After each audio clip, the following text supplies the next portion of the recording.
Ace had them put that 10K up, told me to slide, told me to smack Food. The people responsible for Foolio's case were just convicted on the highest charges possible, but throughout the entire trial, one name kept echoing through that courtroom: Yungeen Ace. And online, people immediately started asking, why does somebody who was never officially accused keep getting linked to this situation over and over again? Then things got even crazier when a masked man popped up online and made a wild claim about what allegedly happened behind the scenes. He said Yungeen Ace supposedly offered $10,000 and told him to go after Foolio. According to the man in the video, Ace had them put that 10K up, told me to slide, told me to smack Food. those words instantly spread everywhere online. Now fast forward to the courtroom in Tampa, and investigators started bringing up details that people say sounded very similar to those claims. Prosecutors and police reportedly pointed to the long-running rivalry between Foolio and Yungeen Ace, something fans, bloggers, and people in Jacksonville had been talking about for years. The music reflected it, social media reflected it, and the streets already knew the tension between both sides was serious. So stay locked in, because this story goes way deeper than just one night in Tampa. We're talking about the entire case, the arrests, the evidence presented during trial, what witnesses reportedly shared in court, and why Yungeen Ace's name keeps coming up whenever people break down what led to everything involving Foolio. To really understand how Julio Foolio ended up losing his life in a Tampa hotel parking lot during his 26th birthday weekend, you gotta rewind all the way back to Jacksonville, Florida, a city that's become known for intense rap rivalries spilling over into real-world consequences. Foolio, whose real name was Charles Andrew Jones II, was born on June 21, 1998, and grew up in Jacksonville's Moncrief neighborhood, an area that heavily shaped his life and music. His world changed at a very young age after his father, Charles Jones Sr., lost his life during a 2011 incident when Foolio was just 13 years old. Losing a parent that young can change everything, and people close to Jacksonville's streets say that kind of pain stays with you for life. From the jump, Foolio was growing up around violence, pressure, and non-stop danger. He later became tied to a neighborhood group known as 6 Block, connected to the larger KTA crew. According to reports and street rumors over the years, KTA stood for Kill Them All, a name that showed just how intense the environment around him really was. That was the kind of world Foolio was trying to survive in every day. Around 2017, Foolio started taking rap seriously, and his music quickly stood out because it felt real and unfiltered. He rapped about survival, losing people, jail visits, stress, and life in the streets. Vulture magazine described his 2019 mixtape Never Wanted Fame as centered around loss, time behind bars, struggling relatives, and constant paranoia creeping into everyday life. For Foolio, those lyrics were not just entertainment or an image for music videos. A lot of fans believed he was speaking directly from personal experiences and the violence happening around him. His popularity kept growing fast, but at the same time, the pressure and conflict connected to Jacksonville's dangerous street rivalries kept getting more intense. And on the opposite side of that conflict was Yungeen Ace, whose real name is Kayanta Bullard. Over time, their rivalry became one of the most talked about feuds connected to Jacksonville rap culture. To really understand how serious this situation became, you gotta go back to 2017. That year, Foolio's 18-year-old cousin, Zion Malik Brown, lost his life during an incident inside a Jacksonville home. A lot of people believe that moment became one of the biggest turning points behind the rivalry that followed. Then in 2018, Yungeen Ace survived an attack that investigators reportedly believed was connected payback, taking the conflict to a whole different level. But Yungeen Ace didn't just make it through that 2018 incident. The situation was way more heartbreaking than people realized. His brother and 2 close friends lost their lives during the same attack. Ace made it out alive, but he lost 3 people close to him in a single night, something that reportedly had a major impact on him moving forward. What pushed the situation even further into the spotlight was the online disrespect that followed afterward. Allegedly posted mocking and disrespectful content aimed at the victims on social media, and people online immediately noticed the tension getting more personal than ever. In street culture, publicly mocking somebody after a tragic loss is viewed as crossing a major line, and a lot of people believe that only made the rivalry even more intense. At that point, both sides had already suffered real losses. Foolio was connected to 6 Block and KTA, while Ace was tied to ATK and 1200. Over the years, the violence, diss songs, social media posts, and retaliation claims kept building up, creating a cycle filled with grief, anger, and non-stop tension. Then in 2021, the feud exploded onto the national stage. Yungeen Ace released Who I Smoke, a diss track that referenced rivals who had passed away. The song quickly went viral online and pulled millions of views. Soon after, Foolio fired back with When I See You, a track that stunned listeners because it included real news audio tied to the earlier incident involving Ace's brother. The exchange became one of the most talked about rap rivalries in recent years. By then, this was no longer just a local Jacksonville conflict. Blogs, YouTube channels, and fans across the country were following every move between both sides. But while the music was spreading online, investigators later testified that the violence connected to the feud allegedly continued behind the scenes. According to courtroom testimony, multiple violent incidents connected to the rivalry were investigated between 2018 and 2024, turning the situation into something far bigger than rap music alone. Investigators were already familiar with the major figures connected to this rivalry long before the incident in Tampa took place. According to testimony and reports surrounding the case, law enforcement had been monitoring the conflict for years. They viewed Foolio as one of the most recognized figures tied to one side of the feud, while Yungeen Ace was seen as one of the biggest names connected to the other side. Now fast forward to June 23, 2024, Foolio's 26th birthday weekend in Tampa, Florida. He had traveled from Jacksonville to celebrate, post online, and enjoy the trip like many people do on their birthday. But prosecutors later argued that the public posts surrounding the celebration may have made it easier for people tracking his movements. Here's where investigators say the situation became much more serious.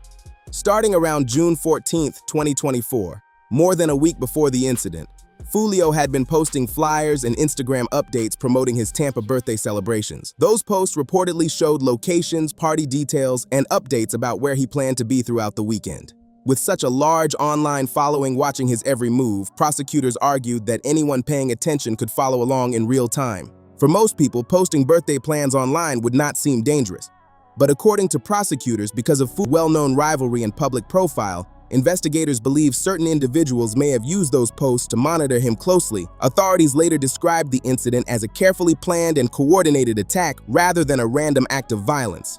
According to court records, on the night of June 22, 2024, just hours before the incident, 5 people traveled together from Jacksonville to Tampa.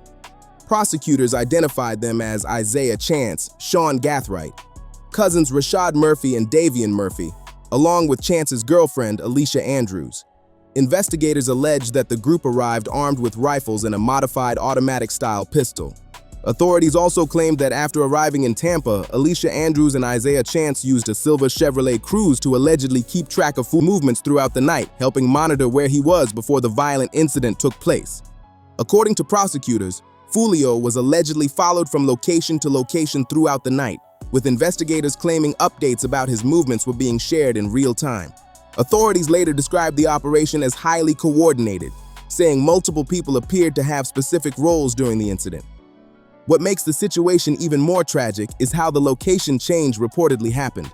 The birthday gathering had originally been taking place at an Airbnb, but police reportedly shut the party down because of the large crowd and noise complaints.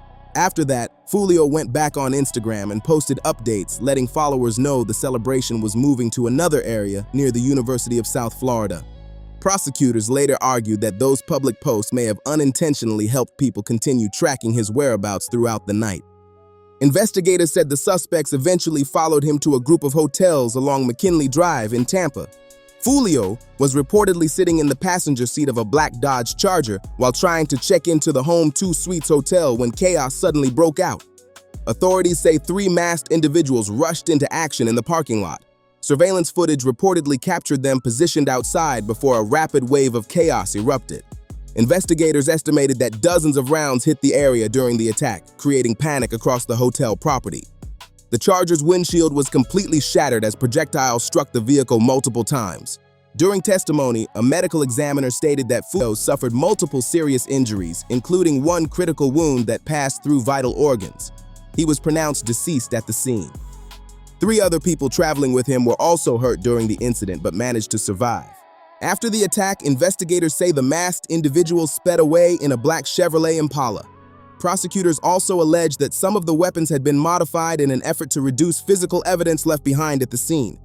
Authorities argued that those details suggested the attack was carefully planned rather than random or impulsive. Foolio lost his life before he even got the chance to fully celebrate his 26th birthday, and news of the incident spread across social media within hours.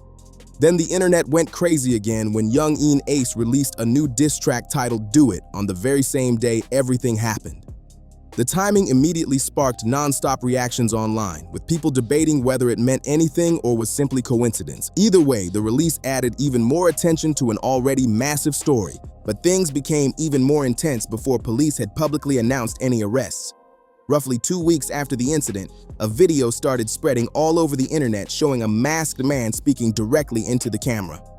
His face was covered, his voice was only partly hidden, and the claims he made instantly shocked social media. In the video, the man claimed responsibility for the attack on Foolio. Paraphrasing his words, he said, "On everything I love, on the homies, I put it on my soul, I'm the one that got Foolio that night when he got dropped at his birthday celebration."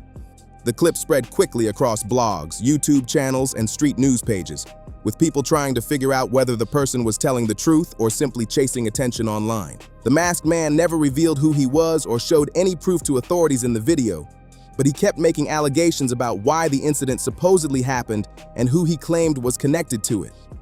He stated, "There was money on his head. I rock with Ace and them boys. ATK. I be in Jacksonville heavy. If you know, you know." He then made an even more explosive allegation saying, "I handled that because Ace had that money on his head. Ace had them put that 10K up, told me to slide, told me to smack Foolio."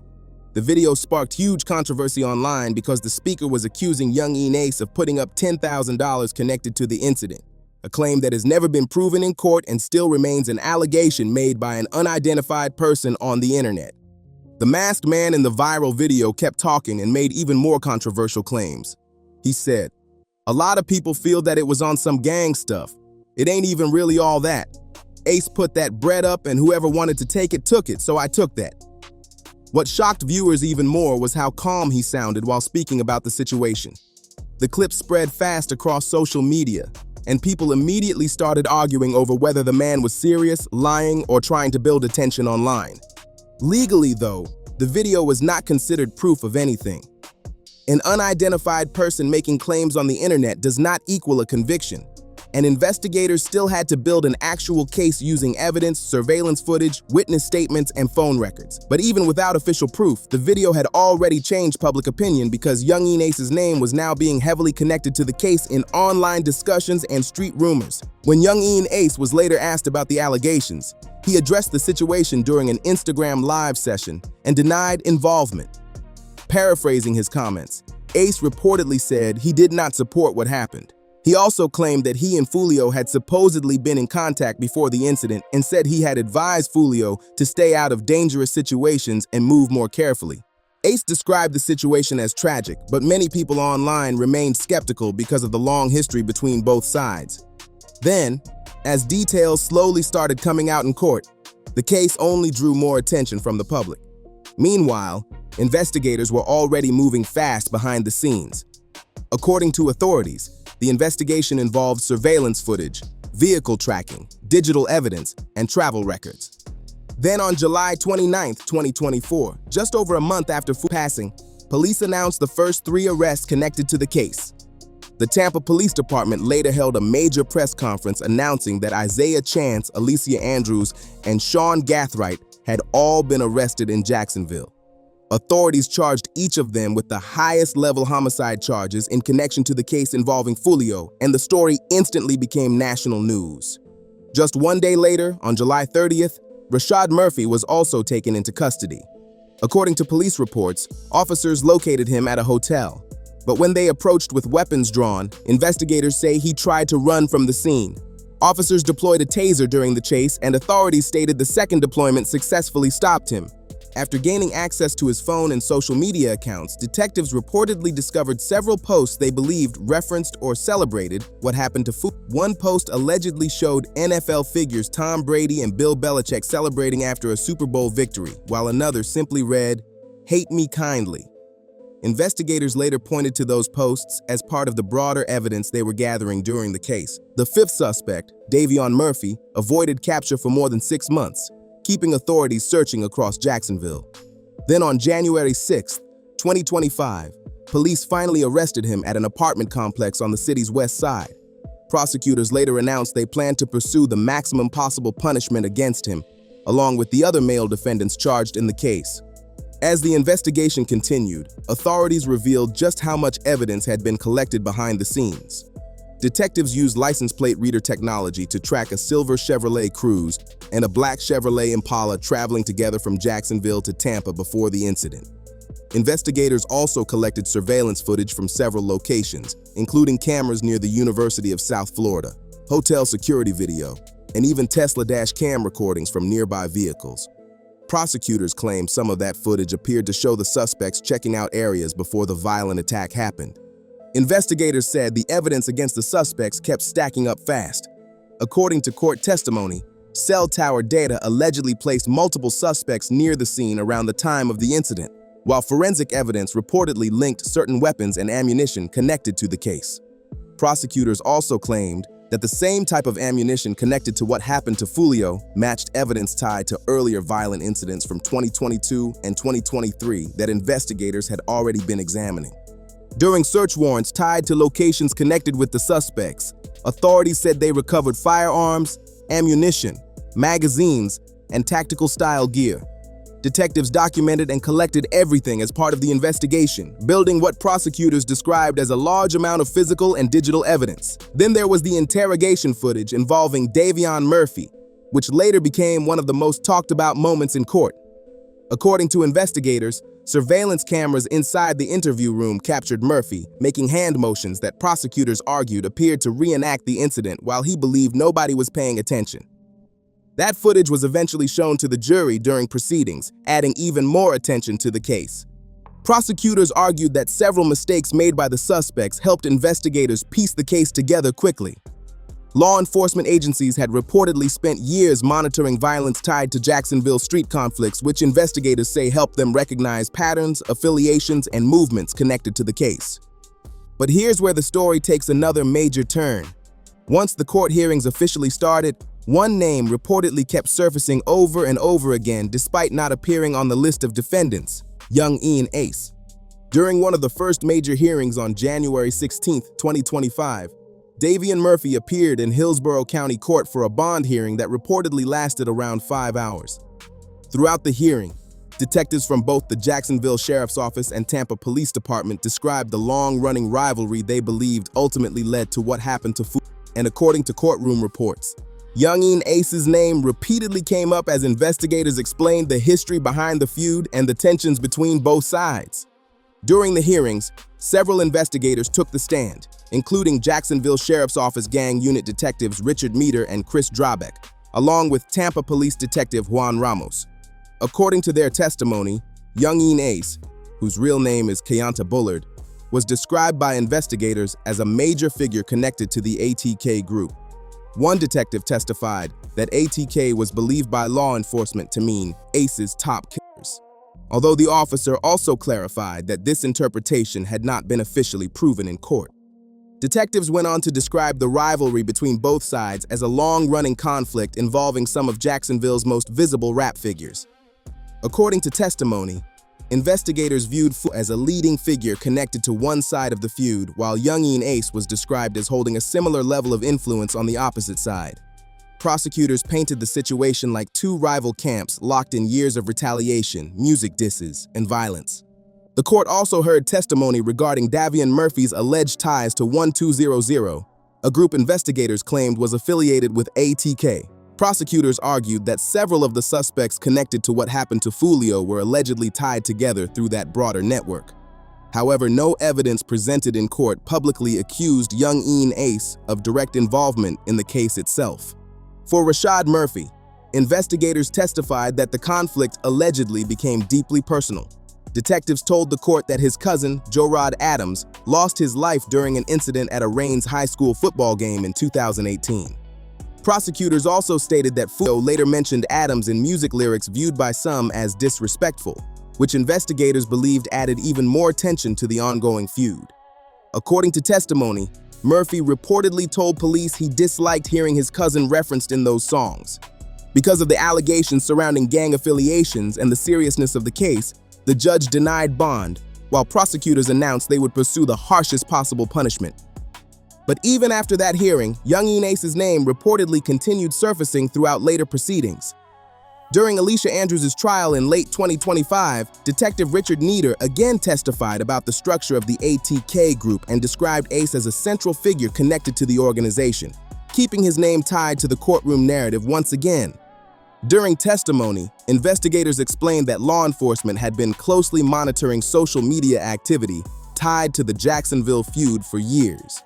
Detective Richard Nieder told the court that authorities reviewed Yungeen Ace's music videos, lyrics, online posts, and public movements as part of efforts to track relationships and activity connected to different groups involved in the rivalry. In direct testimony, the detective stated, "Based on the investigation, everybody seems to follow him. Where he's at, there's usually a bunch of people. He has the most followers on social media on his accounts, and he gets the most views on his videos on YouTube." Prosecutors used that testimony to argue that Ace held major influence within the network investigators were examining. According to investigators, law enforcement viewed Yungeen Ace as a key figure when trying to understand connections between different individuals allegedly tied to ATK and related groups. His online activity, popularity, and public presence were repeatedly referenced throughout the proceedings as detectives explained how they mapped out relationships within the rivalry. Then another major detail surfaced during Alicia Andrews' trial. A detective testified that a meme had allegedly been sent from Yungeen Ace's account to one of the suspects around the same time everything involving Foolio happened. That testimony officially became part of the court record and immediately sparked conversation online. Now, to be clear, that testimony did not result in criminal charges against Ace, nor did it directly accuse him of taking part in what happened to Foolio. But prosecutors and investigators still treated the alleged communication as a detail worth examining because of the timing and the connections already discussed throughout the case.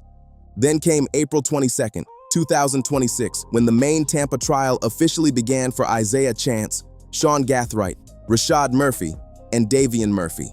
Prosecutors announced they were seeking the maximum possible punishment, and right from the opening arguments, Yungeen Ace's name was back in the spotlight again. On the very first day of trial, prosecutors played Ace's song "Game Over" for the jury, a track released just days after what happened to Foolio. Prosecutors argued that parts of the lyrics reflected the ongoing feud and helped establish the motive investigators believed was behind the violence connected to the case. Prosecutors used Yungeen Ace's music to help explain the rivalry between ATK, 1200, and 6 Block to the jury. Think about how serious that is for a second. A Yungeen Ace diss track was actually played inside a Tampa courtroom during a first-degree trial connected to the case involving Foolio. That alone showed just how deeply the rap feud and the criminal case had become connected in the eyes of investigators and prosecutors. The state also presented a photo recovered from Sean Gathright's phone that was reportedly taken the day after what happened to Foolio. According to prosecutors, the image showed a bottle of Don Julio tequila, which they argued was meant as a disrespectful reference to Julio Foolio.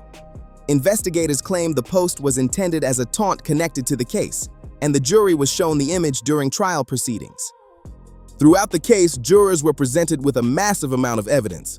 They watched surveillance footage from the night of the incident, reviewed cell tower data tracking movements connected to the suspects, and saw interrogation room video involving Davion Murphy. Prosecutors argued that the footage appeared to show Murphy reenacting the incident with hand motions while unaware cameras were still recording. The jury also heard testimony regarding social media posts investigators believed Rashad Murphy made after what happened to Food. As prosecutors laid out their timeline, they repeatedly connected the suspects to the broader Jacksonville feud involving ATK and rival groups. And throughout the entire case, Yungeen Ace's name kept surfacing because investigators viewed him as an important figure tied to the rivalry at the center of the conflict, even though he was not charged in the case itself. Then on May 8, 2026, after roughly 8 hours of deliberation, the jury returned with its decision. Isaiah Chance, found guilty on the highest charges. Sean Gathright, found guilty on the highest charges. Rashad Murphy, found guilty on the highest charges. Davion Murphy, found guilty on the highest charges. All 4 men were also convicted of conspiracy connected to the case. Because the charges are considered capital-level felonies in Florida, the defendants now face either life in prison or the harshest possible punishment. Meanwhile, Alicia Andrews had already been tried separately in late 2025 and was convicted on lesser charges for what prosecutors described as her role as a lookout during the incident. Alicia Andrews now faces up to 15 years in prison following her manslaughter conviction. However, her sentencing was delayed because of ongoing legal disputes involving claims that the judge in her case may have shown bias. That issue is still being argued in court, meaning her final outcome has not yet been decided. But now comes the question almost everybody has been asking throughout this entire case. With the viral confession video, courtroom testimony, and non-stop references to ATK, why hasn't Yungeen Ace been officially charged in connection to what happened to Foolio? The answer is far more complicated than social media makes it seem. Investigators may discuss rivalries, affiliations, and online behavior in court, but criminal charges require direct evidence that can hold up legally. Rumors, internet theories, and diss songs alone are not enough to secure charges in a case this serious. What many people forget is that Yungeen Ace had already been dealing with legal problems before everything involving Foolio even happened. On April 15, 2024, about 2 months before the Tampa incident, Ace was arrested during a traffic stop in Jacksonville Beach. Police said officers found 7 loaded firearms inside the rental vehicle he was riding in, and he was charged with possession of a firearm by a convicted felon. At the time, 6 people were reportedly inside the car. But then, on July 3, 2024, only days after what happened to Food, prosecutors dropped the weapons charges against Ace. According to reports, investigators said they did not have enough evidence to directly connect the firearms to him personally. Authorities reportedly conducted e-traces on the weapons and found no confirmed link to Ace. Detectives also tested DNA evidence collected from the firearms, but reports stated there was not enough usable DNA recovered to complete the analysis. Investigators even recovered Ace's phone during the case, though reports later noted that no search warrant was requested for its contents. Ultimately, prosecutors dismissed the firearm charges because of insufficient evidence. Still, many people noticed that law enforcement did not completely distance itself from Ace afterward. During a press conference following what happened to Jacksonville Sheriff T.K. Waters spoke very carefully about the rapper in public, choosing his words deliberately while responding to questions from reporters. During the press conference, Jacksonville Sheriff T.K. Waters made comments that immediately grabbed attention online. He stated, "Yungeen Ace has long been known in Jacksonville. We are consistently monitoring those groups. We have people that are always watching them." Then he added another statement that had social media going crazy. "He can't move around in Jacksonville without us knowing about it." Sheriff Waters also clarified that there was no active case against Ace at that specific moment. Still, many people interpreted his comments as proof that law enforcement had been keeping close watch on the rapper and the wider Jacksonville conflict for years. Those statements only added more fuel to the public speculation already surrounding the case. As the case continued through late 2025 and into the major 2026 trial, detectives repeatedly testified about the rivalry between ATK, 1200, and 6 Block. During those hearings, investigators also confirmed in open court that authorities were still examining possible connections and leads tied to the broader feud, including information related to Yungeen Ace. Reports surrounding the hearing stated that the investigation into possible involvement connected to the case had not officially been closed. By that point, there were already multiple details keeping Ace's name attached to the story in the public eye. The viral masked man video claimed a $10,000 bounty had allegedly been placed on Food. A detective testified about a meme reportedly sent from Ace's account to one of the convicted suspects around the same time the incident involving Foolio took place.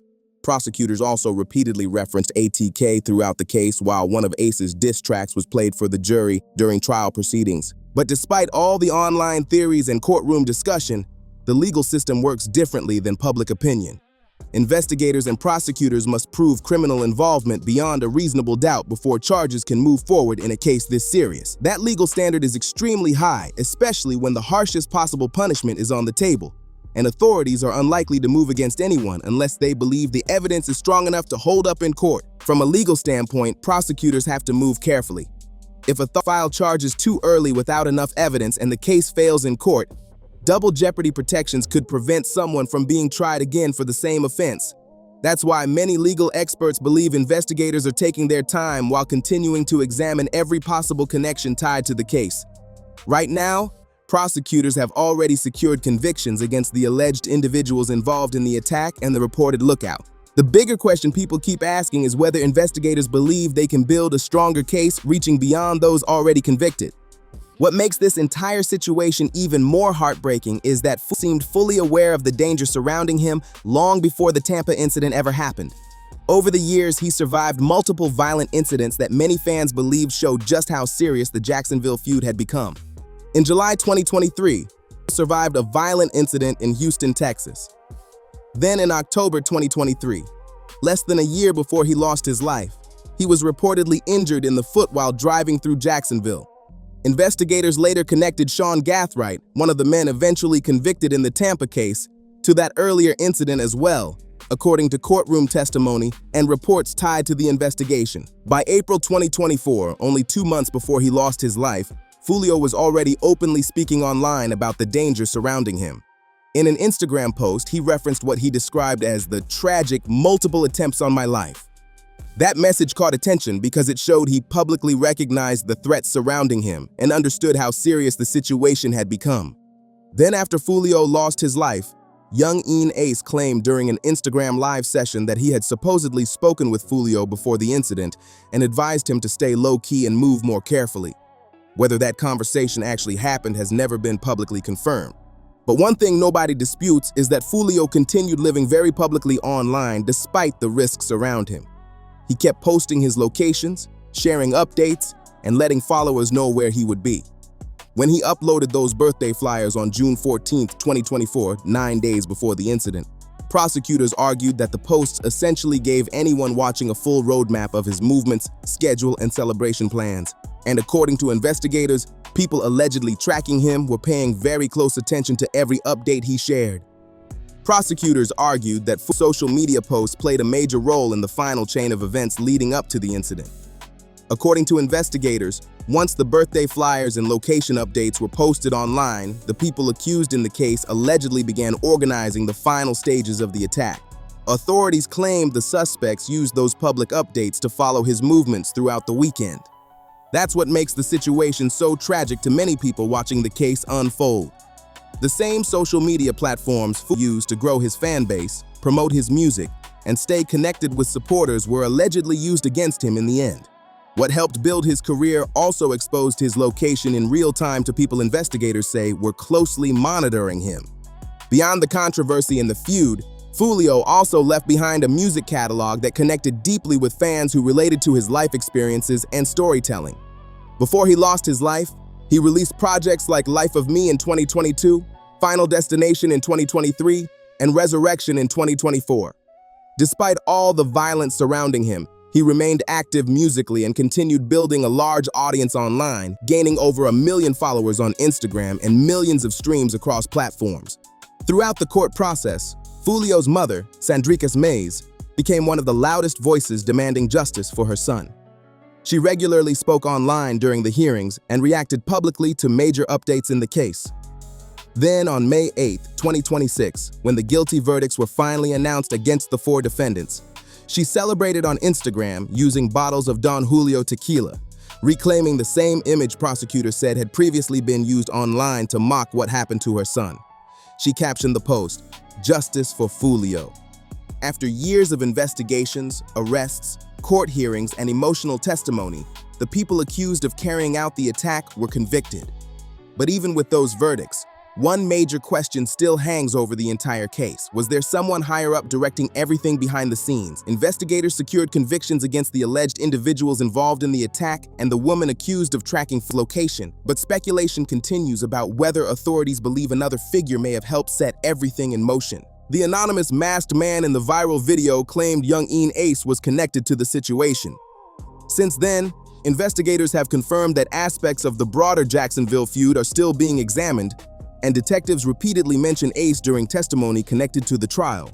His music was played in court, his alleged ties to groups involved in the rivalry were discussed openly, and his name surfaced throughout the proceedings more than many people expected for someone who has not been charged in the case. Still, it's important to separate public speculation from official legal facts. As of now, Yungeen Ace has not been charged with any crime connected to what happened to Foolio. Authorities have not officially named him as a suspect in court filings tied to the case, and the firearm-related charges from his April 2024 arrest were later dropped because prosecutors said there was not enough evidence to continue moving forward. Legally, he remains a free man. At the same time, Jacksonville law enforcement has openly acknowledged that they closely monitor groups connected to the ongoing feud and keep track of key figures involved in those circles. Investigators also made it clear during trial proceedings that they believe the rivalry between different Jacksonville groups played a major role in the violence leading up to what happened to Foolio. Throughout the trial, prosecutors repeatedly connected the convicted defendants to ATK and associated groups while presenting evidence they argued showed coordination and motive behind the attack. Those courtroom arguments painted a detailed picture of how investigators believe the feud escalated over the years. Of course, people online continue drawing their own conclusions based on the testimony, social media activity, and evidence discussed publicly during the case. At the center of all this was Julio himself, a rapper whose life was shaped by violence, loss, and constant conflict from a young age. He grew up without his father after his dad lost his life, witnessed family members and friends pass away throughout the Jacksonville feud, and lived through years of retaliation tied to both sides of the rivalry. Instead of staying silent about it, he poured those experiences directly into his music and eventually became one of the most recognized rap figures to come out of Florida's drill scene. Foolio was only 26 years old. He had over 1 million followers, new music still dropping, and a fan base that stayed locked into everything he released. He had already survived multiple violent incidents throughout his life, but in the end, prosecutors say the conflict finally caught up to him in a Tampa hotel parking lot during his own birthday weekend. Now, 4 men convicted in the case are facing either life in prison or the harshest possible punishment, while a 5th defendant has already been convicted of manslaughter for her role in the setup. For Foolio's family, the guilty verdicts brought at least some level of justice after years of pain, court hearings, and non-stop headlines. But investigators have also made it clear that questions still remain unanswered. Authorities are still examining whether anyone else may have helped organize, direct, or finance the violent attack behind the scenes. That part of the story may not be finished yet. One thing nobody can deny is how massive and destructive this Jacksonville feud became. It turned from music and online dices into one of the most talked about and violent rivalries connected to modern hip-hop culture. Even after Foolio lost his life, the impact of this case is still continuing to unfold inside courtrooms and across social media. R.I.P. If you made it this far, hit that like button, subscribe to the channel, and share this video so more people can hear the full story. And drop a comment below. Do you think investigators will eventually bring more charges in this case, or is this where the story ends?